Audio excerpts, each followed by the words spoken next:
Realme 9 di tahun 2023 sekarang harganya turun 1 juta di sekitar 2 jutaan.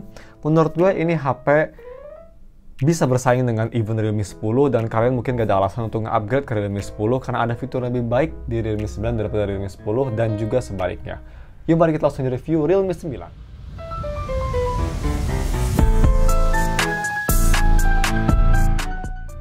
Halo guys, nama gue Story Stack dan mari kita langsung review si Realme 9. Seperti biasa, mari kita bahas untuk si harga dan speknya. Untuk harganya kalian bisa beli Realme 9 untuk bekasnya yang kondisinya full set, X resmi yang pastinya itu di harga kira-kira sekitar 2,5 jutaan. So, seperti biasa kalau misalnya kalian mau beli HP ini atau kalian ingin wallpaper yang ada di HP ini, gue udah taruh semua linknya di deskripsi. Alright, untuk harga segitu, HP ini punya spek pakai Snapdragon 680 4G, terus dia punya layar 6,4 inci Super AMOLED display yang 90Hz, terus punya peak brightness di 1000 nits, UFS 2.2, ada headphone jack, tapi sayangnya masih mono speaker, cuma cukup bagus dan juga punya baterai sebesar 5000 mAh baterai yang bisa fast charging sampai 33 watt, yang pastinya udah dikasih di boxnya. So, untuk desain dan displaynya, pertama untuk desain ini memang menurut gue desainnya sangat simple banget ya. Bodi belakang ini khas Realme desainnya. Dan juga untuk si build coilnya sendiri ini masih plastik, tapi menurut gue lumayan solid. Untuk beratnya juga itu hanya di sekitar 177 gram. Jadi memang untuk size-nya 177 gram memang agak berat, yang gue lumayan suka. Walaupun plastik, tapi dia masih ada bobot dikit, nggak enteng-enteng banget. Jadi cukup oke beratnya. Dan juga untuk one-handed usage, untuk tangan gue yang lumayan besar, gue itu tangannya sekitar 17 cm ya dari pergelangan sampai jari tengah. Ini masih comfortable menurut gue untuk one-handed, tapi memang kalau ingin super speedy atau super fast, itu mendingan two-handed. Nah, terus mari kita bahas untuk si optical fingerprint-nya.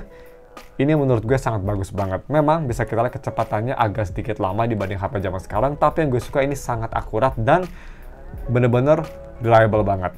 Mau kondisi tangan gue lagi agak lembab ataupun lagi kering banget, HP ini masih bisa nge-scan dengan baik, gak ada masalah. Which is very nice. Tapi memang yang kelemahan besar di HP ini mungkin yang bikin kalian mending beli Realme 10 atau mungkin pengen upgrade ke Realme 10 yang udah punya Realme 9, yaitu dari si NFC. Yap, HP ini belum ada NFC guys. Dimana di zaman sekarang ya HP 2 jutaan, even 1,5 jutaan aja biasanya udah ada NFC. Jadi ini fitur yang menurut gue sangat deal breaker banget. Tapi ya, it is what it is. Yang sangat bagus banget, tapi ada yang pasti ini menurut gue untuk harga 2 juta ini layarnya the best di harganya. Yap, layar HP ini dia pakai Super AMOLED dan kualitasnya gue bisa bilang ini sangat-sangat bagus banget guys. Ini ngingetin gue sama Xiaomi 12 Lite yang harganya 2 kali lipat lebih mahal. Ya bisa dibilang ini kualitasnya sekitar 90% Xiaomi 12 Lite. Dia punya warna yang vibrant, kontras yang sangat rich, view angle yang perfect pastinya karena AMOLED, dan juga ini gambar overall kelihatan jernih dan enak dilihat. Ya, ini bagus banget layarnya menurut gue sih. Dan juga ini sangat terang banget ya. Kalau misalnya kita coba tes, bisa kita lihat tuh di bawah sinar matahari 1000 nits dari 2 juta lumayan impresif. Ini masih cukup terang dengan masih bisa dibaca juga, walaupun kalau misal terang banget mataharinya itu agak gelap, tapi overall masih bisa kebaca dengan baik. Untuk harganya sangat bagus. Cuma memang kalau misalnya mau dibandingin sama HP lain kayak Redmi Note 11 yang harganya sama atau Redmi Note 12, Realme 9 haptic feedback-nya agak kurang. Ini haptic feedback-nya lumayan strong, tapi dia haptic feedback-nya masih ke arah kedengaran vibrasi daripada kerasa vibrasi, if you know what I mean. Ini suaranya lebih bes-bes daripada lebih punchy. Ini suaranya masih kerasa murahan, tapi at least dia untuk layarnya sendiri gak ada masalah touch dan overall sangat responsif. So, untuk audio quality-nya, pertama kita bahas audio quality via headphone jack. Ini pastinya ada, posisinya juga bagus, dia di bawah kiri. Ini gue coba tes pakai headphone Moondrop 2, yang sebenarnya itu nggak butuh power banyak ya IM tersebut. Tapi memang di HP ini amplifier-nya agak kurang ya, bisa kita lihat di volume 50%, itu baru kerasa keras. Biasanya tuh kalau Moondrop 2 di HP biasa, HP normal ya, volume 40% udah lumayan oke. Di sini 10% lebih tinggi, jadi amplifiernya agak sedikit meh. Dan untuk kualitasnya gimana? Kualitasnya menurut gue cukup oke, dia sangat balance, jadi masih bisa mempertahankan sound signature dari si Moondrop 2. Soundnya cukup bagus, vokal masih jernih, dan overall suara instrumen masih kerasa rich dan gak ada distorsi nggak jelas, masih bagus lah. Dan juga untuk speakernya ini mono, tapi kalau misalnya kalian tahu atau kalau misalnya kalian udah pernah pakai Realme ya, mono speakernya Realme itu menurut gue selalu bagus. Seperti di Realme GT Master, even di Realme C1 sekalipun yang zaman dulu itu menurut gue speakernya exceptional untuk harganya, dan gak ada bandingnya di Realme 9. Ini walaupun hanya mono, speakernya di bawah kanan doang, tapi kualitasnya menurut gue sangat bagus banget. Dia soundstage-nya untuk mono luas banget, vokalnya jernih dan juga masih bassy, masih punchy. Instrumen juga nggak kerasa kayak tiny atau nggak kerasa kayak kecil ya, masih kerasa luas dan juga kerasa imersif. Overall, mono speakernya menurut gue ini bagus banget sih. Ya, untuk lebih detail ini di speaker testnya ya, kalian bisa nilai sendiri. Gue rekomen kalian pakai headphone biar bisa ngedengerin bedanya lebih detail. Oke,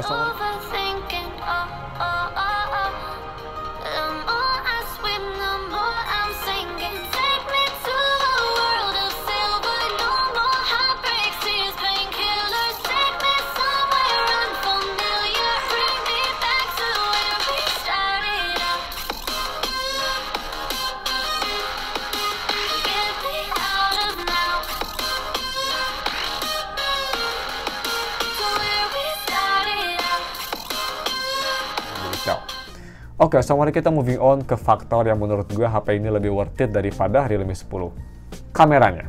So, ini kameranya menurut gue lebih komplit karena di sini masih ada ultra wide ya.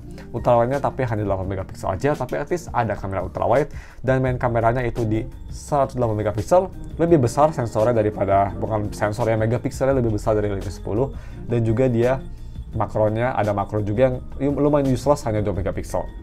Sedangkan kamera depan ini 16 megapiksel dan bisa nge-record sampai resolusi 1080p 30 fps. Nah, untuk fotonya menurut gue ini sangat bagus ya main kameranya. Bisa kita lihat tuh main kamera itu punya detail yang cukup bagus, gambar kelihatan jernih, dan image-nya cukup oke, kontrasnya cukup akurat, dan overall gambar untuk harganya menurut gue ya bisa bersaing lah dengan HP-HP 2 jutaan zaman sekarang. Masih bagus banget menurut gue di tahun 2023. Cuma memang ini ultrawide-nya menurut gue ngingetin gue zaman-zaman ultrawide 2020-an. Agak kurang bagus. Ultrawide-nya memang dia at least punya temperatur warnanya agak mirip dengan main kamera, tapi overall gambar kelihatan jauh lebih kurang detail, lebih banyak noise, dan juga kalau misalkan foto di sebelah viewfindernya tuh ada kayak, atau di sebelah lensanya ada kayak cahaya, itu bakal ada bloom effect yang parah banget. Di main kamera nggak ada efek tersebut ya, ini hanya di ultrawide aja, jadi kelihatan kayak kurang bagus. Tapi overall ini menurut gue kamera setup udah cukup solid. Kalau misalnya mau dibanding dengan brand lain kayak Redmi Note 11 sih masih lebih bagus dari Redmi Note 11 menurut gue. Tapi overall cukup solid. Oke, untuk foto malam hari gimana? Foto malam hari juga ini cukup bagus. Bisa kita lihat tuh. Gambarnya masih terang, masih detail, masih bersih. Cuma ini HP Cina kenapa gini semua ya guys? Bisa kita lihat tuh ada, kalau bisa ada cahaya dia itu pasti kayak ada bloom effect, jadi kayak ke distorsi gitu lampunya. Aneh banget. Itu sih di Xiaomi juga ada ya, hampir di semua HP Cina. I don't know, itu mungkin gara-gara kotak lensanya ya. Ya unfortunately ada masalah tersebut. Untuk selfie gimana? Menurut gue untuk selfie cukup bagus, gambarnya masih detail, masih bersih, warnanya cukup bagus, tapi memang kalau misal foto di belakang ada cahaya yang terang, subjeknya agak susah fokus, tapi overall masih solid. Nah, untuk video recording ini menurut gue salah satu kelemahan besar HP ini. Kalau misalnya kita ke kamera ini, gue nggak tahu kenapa kita ke video, dia itu hanya bisa nge-record sampai 1080p guys, bisa kita lihat tuh. Jadi nggak bisa sampai 4K ya. Biasanya kan HP 2 jutaan udah bisa sampai 4K, sayangnya ini masih hanya 1080p. Jadi video recording memang nggak sedetail HP-HP lain di harga yang sama di zaman 2023. Tapi menurut gue 1080p-nya ini masih cukup bersih. So ini dia sampelnya pakai resolusi 1080p, kalian bisa lihat sendiri. Dan juga menurut gue guys, ini mikrofonnya untuk harga 2 juta lumayan bagus. So check it out. Oke, so ini dia video recording pakai resolusi 1080p. Cuma satu resolusinya, sayangnya nggak ada 4K.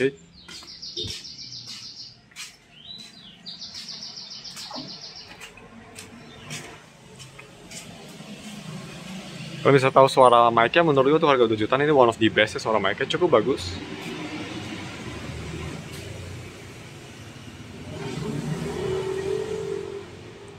Dan ya, mari kita langsung aja pindah ke si gaming performance. Alright, moving on ke si gaming performance. Ini HP memang bukan untuk gaming, tapi kalau misalnya dipakai game, ini masih bisa, tapi harus semua very low ya. Kalau untuk main game berat kayak Honkai Star Rail atau Genshin, bisa kita lihat, gue main Honkai Star Rail, even di settingan very low sekalipun, ini FPS-nya nggak bisa nyentuh 30 ya, ini FPS-nya kira-kira sekitar 20-25 max. Kalau misal banyak efek, itu bisa turun sampai 15. Tapi, karena ini game turn-based, menurut gue nggak terlalu bermasalah.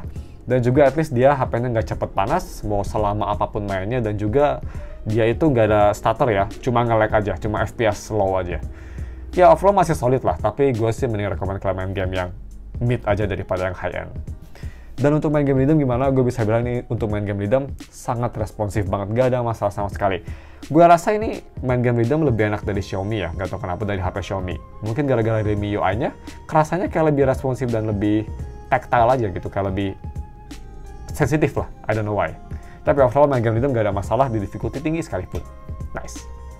So, moving on selanjutnya ke software atau ke UI experience-nya. Kalau misalnya kita ke setting dan kita ke about device, ini HP udah disupport paling baru ya.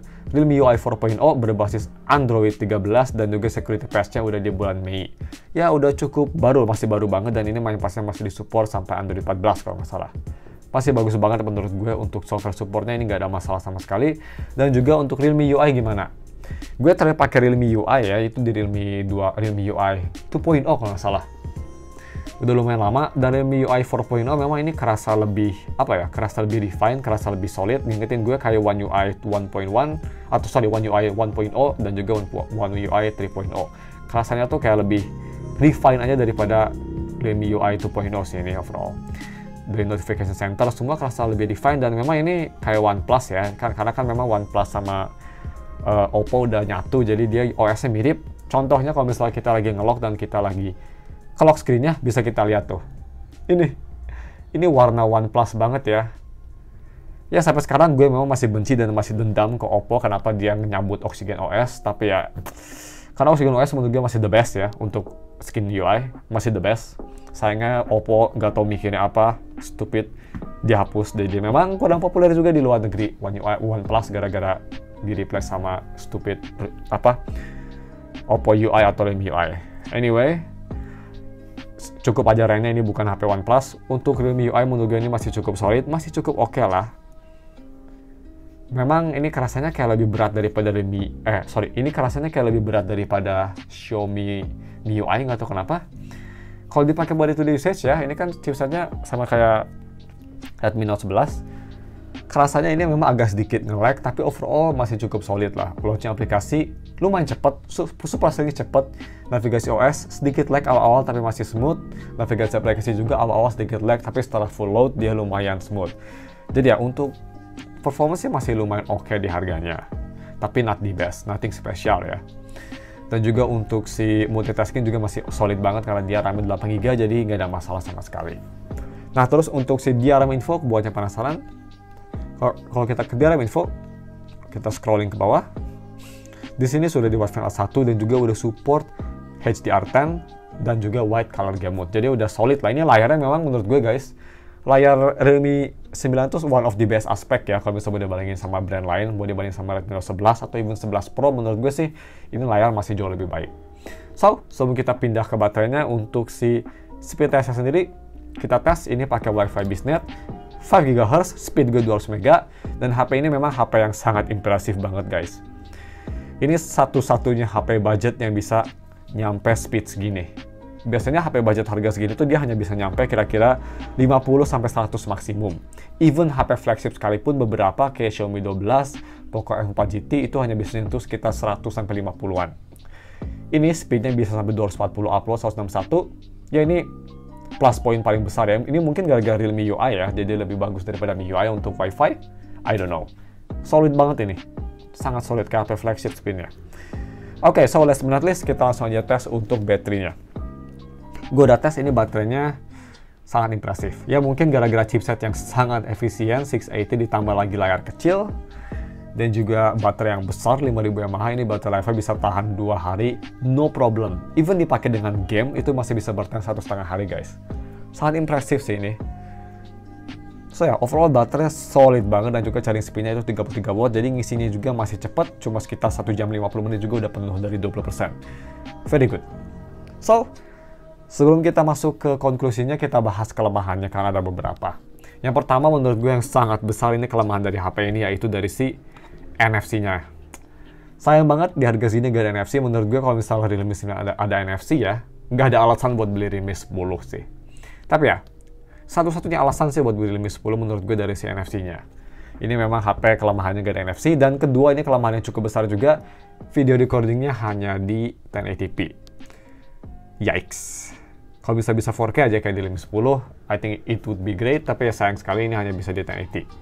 So ya, itu dia clue 2 kelemahan besarnya, tapi kalau misalnya kalian gak apa-apa sama kelemahan tersebut, ini HP menurut gue buat kalian yang nyari HP 2 jutaan, atau kalian yang masih megang Realme 9 mikir mau upgrade ke Realme 10, atau ganti ke Redmi Note 12, menurut gue sih nggak ada alasan ya. Ini HP menurut gue masih solid banget, terutama dari si layarnya ini guys. Ini benar-benar ahead of its time banget. Ini layarnya benar-benar gorgeous banget, view angle-nya perfect, dan juga overall kualitas layar ini kayak harganya tuh 2-3 kali lipat. Bagus banget layarnya. Masih ada headphone jack juga, speakernya walaupun mono cukup solid, kamera fotonya cukup oke, dan overall baterainya ini one of the best di harganya. So ya, overall sih gue masih rekomend banget HP ini. Kalau misalnya kalian punya Realme 9, masih bisa ditahan 1-2 tahun lah. Kalau misalnya mikir upgrade, itu masih bisa bertahan tanpa ada masalah. Dan juga kalau misalnya kalian ingin beli HP 2 jutaan, ini menurut gue HP 2 jutaan yang sangat worth it banget kalau misalnya kalian suka mengkonsumsi konten video berkat layarnya yang sangat pretty. So ya, cuma segitu aja mungkin video reviewnya. Kalau misal gue ada yang kelewat fitur atau ngomongnya kecepatan, I'm sorry. Dan juga kalau misalnya kalian ingin wallpaper atau HP ini, gue udah taruh semua linknya ada di deskripsi. Thanks for watching. Jangan lupa dan subscribe. Ketemu lagi minggu depan untuk review HP lainnya. Bye.